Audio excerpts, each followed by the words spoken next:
Hello नमस्ते प्रणाम दोस्तों, मैं मंजूगिरी अपने मंजूगिरी 89 यूट्यूब चैनल पर आप सभी का बहुत बहुत स्वागत करती हूँ। तो फ्रेंड, मैं आप सभी के बीच एक चुटकुला नाच गीत लेकर आई हूँ। गीत सुनना जैसा लगे कमेंट में ज़रूर बताना। पीछे बरवा बोलई सियार रतिया डर लागई। पीछे बरवा बोलई सियार रतिया डर लागे। सूतल ससुरु मैं कैसे जगाई। सूतल ससुरु मैं कैसे जगाई। अरे नारद सासु हमार रतिया डर लागे।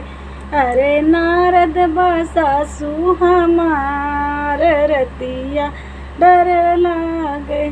पीछे बरवा बोलई सियार रतिया डर लागई। पीछे बरवा बोलई सियार रतिया डर लागे। सूतल जटवा मैं कैसे जगाई। सूतल जटवा मैं कैसे जगाई।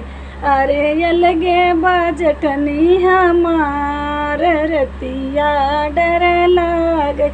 अरे अलगे बाजटनी हमार रतिया डर लागे।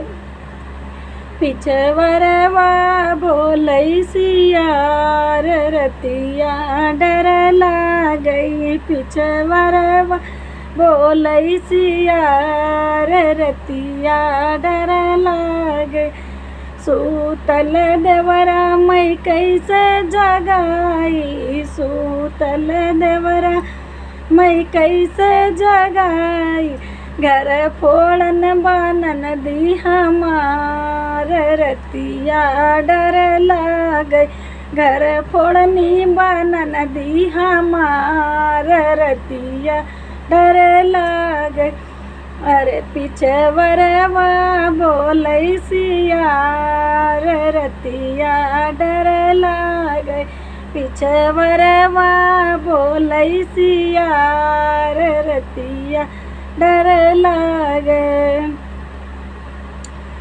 सूतल सैया मैं कैसे जगाई। सूतल राजा मैं कैसे जगाई। अरे बगले में सवतिन हमार रतिया डर गई। अरे बगले में सवतिन हमार रतिया डर लागे। पीछे बरवा बोलई सियार रतिया डर लागे। पीछे बरवा बोलई सियार रतिया डर लागे।